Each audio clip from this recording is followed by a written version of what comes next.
Hello दोस्तों, Hindi classes पर आप सभी का स्वागत है। यूपी बोर्ड हाई स्कूल 2023-24 के लिए हिंदी साहित्य का यह पहला टॉपिक जिसका नाम सूरदास है। हम आज सूरदास के पदों की व्याख्या देखते हैं। सूरदास जी ने इस पद में सूरदास जी कहते हैं कि श्री कृष्ण की महिमा का वर्णन करते हुए उनके चरणों की जो है वंदना की है। तो चलिए शुरू करते हैं इसकी व्याख्या करना। चरण कमल बंदो हरि राई, जाकी कृपा पग गिरी लगे, अंधे को सब कुछ दर्शाई। बहिरो सुने गूंग पुनि बोले, रंक चले सिर छत्र धराई। सूरदास स्वामी करुणा में, बार बार बंदो तिह पाई।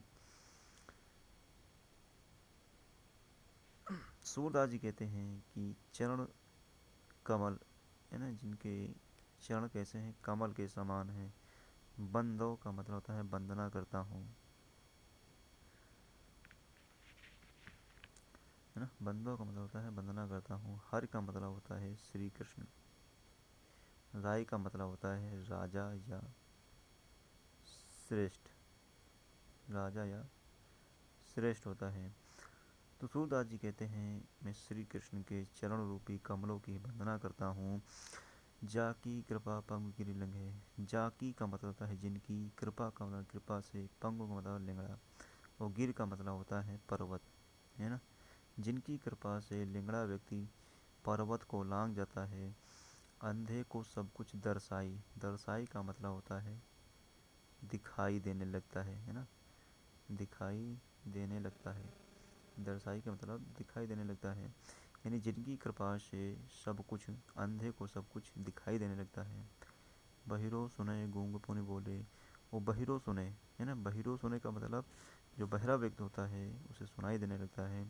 गूंग पुनि बोले, वो गूंग का मतलब होता है गूंगा, यानी ये। और पुण्य का मतलब होता है बार बार ना। पुण्य का मतलब होता है बार बार,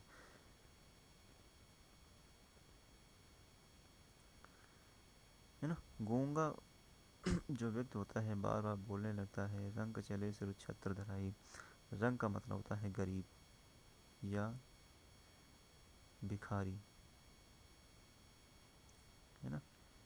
गरीब या भिखारी, यानी जो गरीब से गरीब व्यक्ति होता है वो अपने सिर पर छत्र धारण करके चलने लगता है। सूरदास स्वामी करुणा में। सूरदास जी कहते हैं, स्वामी का मतलब होता है श्री कृष्ण, है। स्वामी का मतलब होता है यहाँ पर श्री कृष्ण। सूरदास जी कहते हैं जो श्री कृष्ण हैं, है ना, वो बड़े ही करुणा का मतलब दयालु हैं। श्री कृष्ण बड़े ही दयालु हैं। बार बार बंदो तिह पाई। मैं से श्री कृष्ण की, मैं से भगवान की मैं बार बार वंदना करता हूँ, जिनकी कृपा से सारे काम सफल हो जाते हैं। और ये रहा इसका प्रसंग। पहले इसका संदर्भ देखते हैं। संदर्भ हमने एक ही लिखा है इसलिए क्योंकि ये संदर्भ जो है सभी जितने भी इसमें पद दिए हैं सभी में यही प्रयोग होगा, यही लिखा जाएगा संदर्भ। प्रस्तुत पद हमारी पाठ्य पुस्तक के काव्य खंड के पद शीर्षक से उद्धृत है। यह सूरदास द्वारा रचित सूरसागर महाकाव्य से लिया गया है। ये इसका प्रसंग है। प्रस्तुत पद में सूरदास जी ने भगवान श्री कृष्ण की महिमा का वर्णन करते हुए उनके चरणों की वंदना की है। ये रही इसकी व्याख्या। व्याख्या एक बार इसमें हम समझा दे रहे हैं।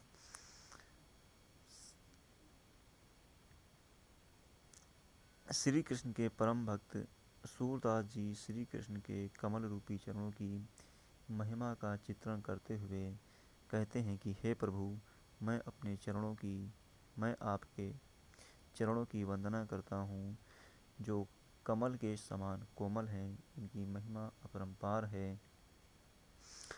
जिनकी कृपा से लंगड़ा व्यक्ति पर्वत को लांघ जाता है।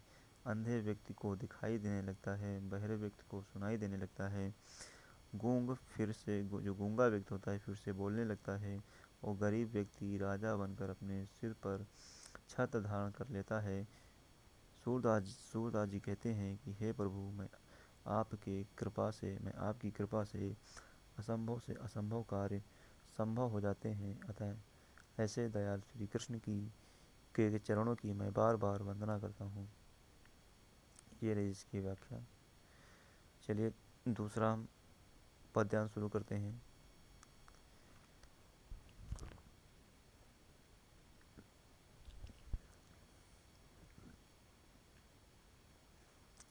अभिगत गत कुछ कहत न आवे, जो गूंगे मीठे फल को रस अंतर्गत ही भावे। परम स्वाद सब ही सुनिरंतर, अमित दोष उपजावे। मन बानी को अगम अगोचर, सो जाने जो पावे। रूप रेख गुण जात जुगत, बिन निरालंब कित धावे। सब विध अगम विचारहि, ताते सूर सगुन पद गावे।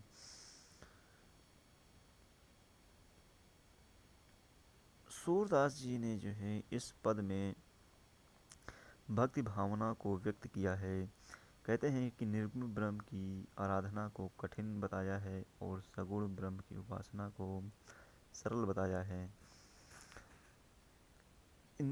अभिगत गति कुछ कहत न आवे। अभिगत का मतलब होता है ब्रह्म, जो निर्गुण ब्रह्म है ना, उसकी गति इस प्रकार है कि क्या है, कहते नहीं बनती है। जैसे जो मतलब होता है जैसे गूंगे मीठे फल को रस अंतर्गत ही भावे। जैसे गूंगा व्यक्ति मीठे फल का रस लेता है और अपने अंतर आत्मा में महसूस कर सकता है, और वो किसी से उसका जो है वर्णन नहीं कर सकता है। परम स्वाद सबहि सुनिरंतर, अमित दोष उपसावे। उसी प्रकार से जो निर्गुण ब्रह्म का जो स्वाद मतलब आनंद होता है, वो सभी में क्या है, निरंतर होता है, अमित दोष उपजावे, और सभी में असीमित उत्पन्न होता है। मन वाणी को अगम अगोचर, सो जाने जो पावे। है ना, मन की वाणी से अगम अगोचर, जहाँ अगम का मतलब होता है जहाँ पहुँचा ना जा सके, अगोचर का मतलब इंद्रियाँ यानी मन और वाणी से जहाँ पर यानी पहुँचा नहीं जा सकता है। सो जाने जो पावे, यानी ईश्वर को जो जान जाता है वही प्राप्त होता है, उसी को ईश्वर प्राप्त होता है।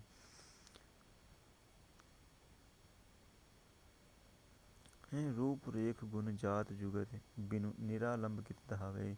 सब विद अगम विचारहि, ताते सूर सगुन पद गावे। यानी ईश्वर के ना कोई रूप है, यानी जो निर्गुण ब्रह्म है उसका ना कोई रूप है, ना कोई जाति है, और बिना निरालंब कित धावे, वो बिना किसी सहारे के, बिना किसी आधार के वहाँ तक पहुँचा भी नहीं जा सकता है। सब विद, है ना, सब विद अगम विचार ताते सूर सगुन पद गावे। है ना, हर प्रकार से, यानी सब विद यानी हर प्रकार से, सब प्रकार से, है ना, अगम विचार हैं जो सूरदास जी हैं वो विचार कर रहे हैं। ताते सूर सगुन पद गावे, ताते का मतलब होता है इसलिए, ताते का मतलब इसलिए जो है सूरदास सगुन पद यानी जो निर्गुण ब्रह्म के ये सगुन पद के जो है गायन कर रहे हैं। ये रही इसकी व्याख्या।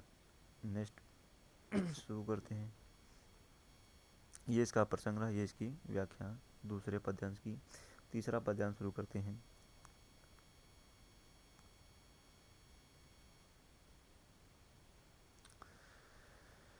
किलकत कान घुटरोन आवत, मन में कनक नंद के आंगन, बिंब पकड़ भय धावत।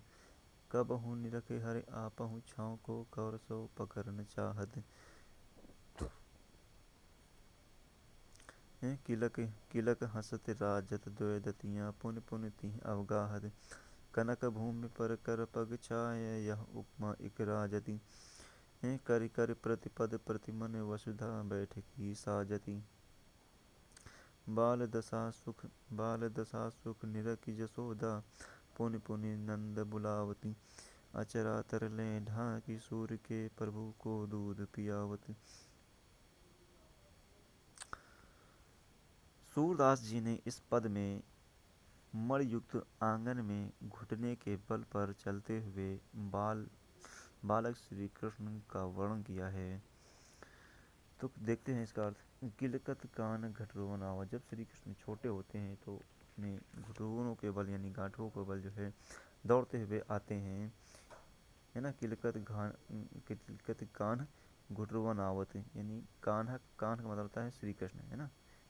श्री कृष्ण जो है अपने घुटनों के बल, है ना, श्री कृष्ण अपने घुटनों के बल किलकारी मारते हुए आते हैं मणिमय कनक नंद के आंगन। जो नंद बाबा का जो मणि स्वरूप सोने जैसा आंगन है ना। मणिमय का मतलब होता है मणि स्वरूप, मणि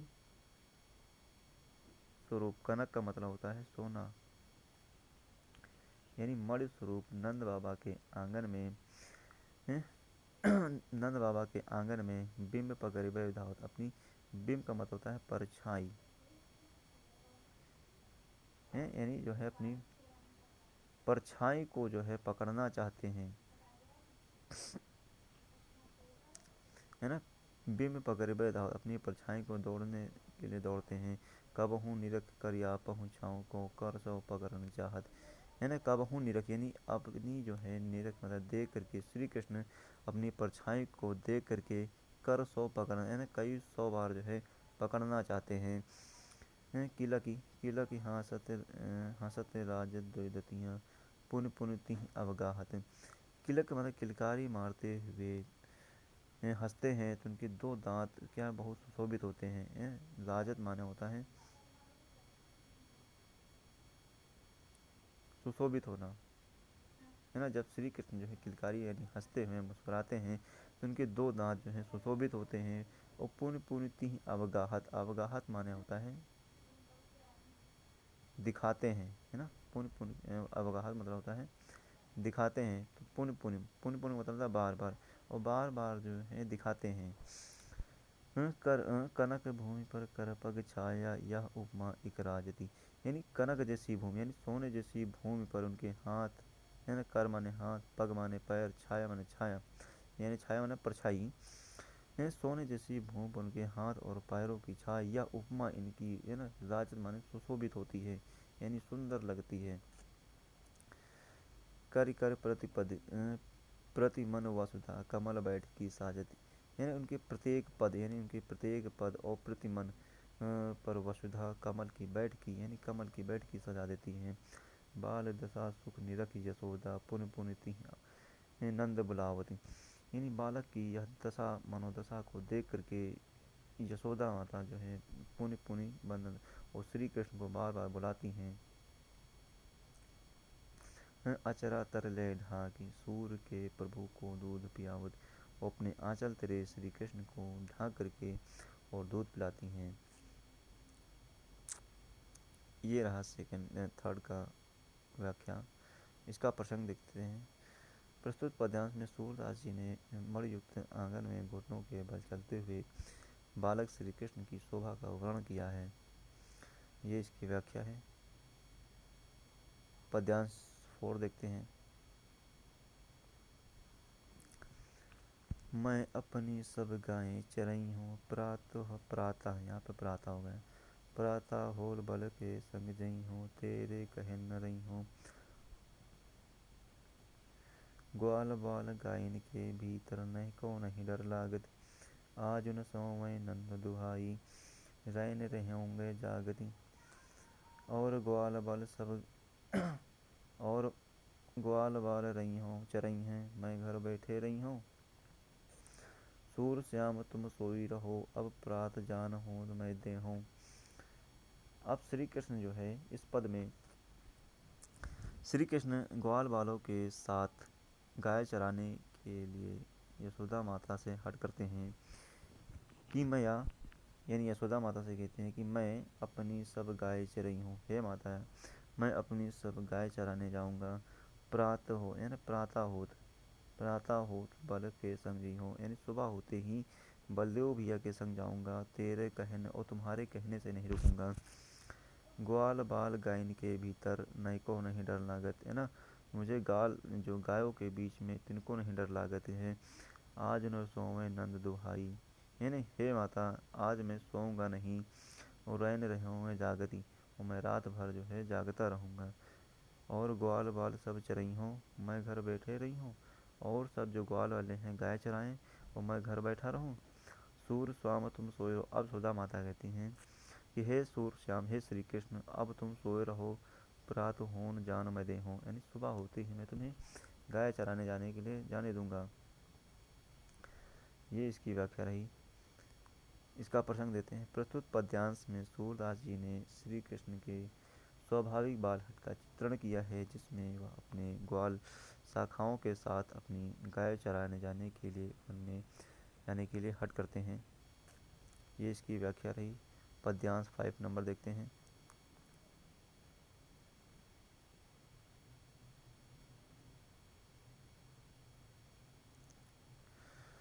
मया हो न चरई हो गाय, सिंगरे ग्वाल घिराओ तुम मोशो मेरो पाए पिराई। जो न पत्याहूँ पूछी बल देहूँ, अपनी सौह देवाई।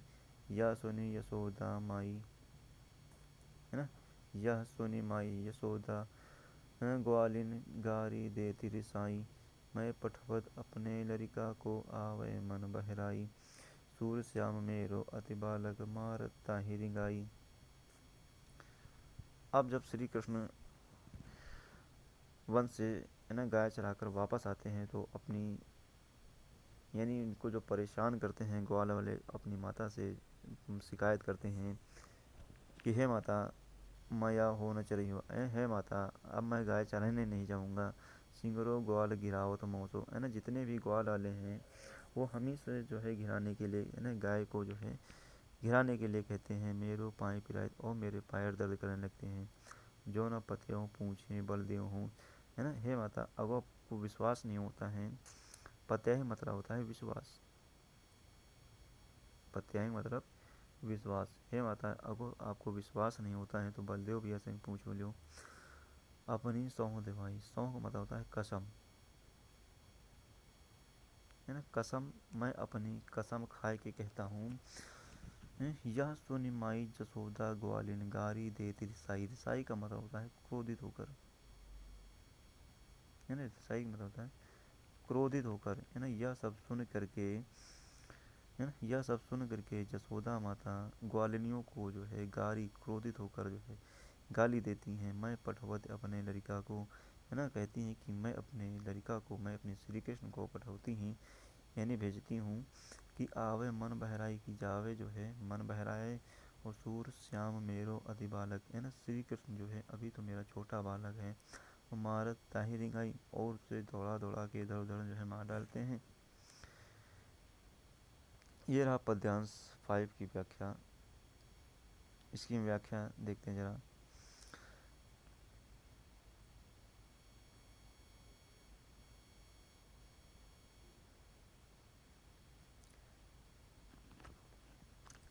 श्री कृष्ण यशोदा माता से कहते हैं कि हे माता, अब मैं अपनी गाय चराने नहीं जाऊंगा। सभी ग्वाल वाले मुझसे ही अपनी गायों को घेरने के लिए कहते हैं।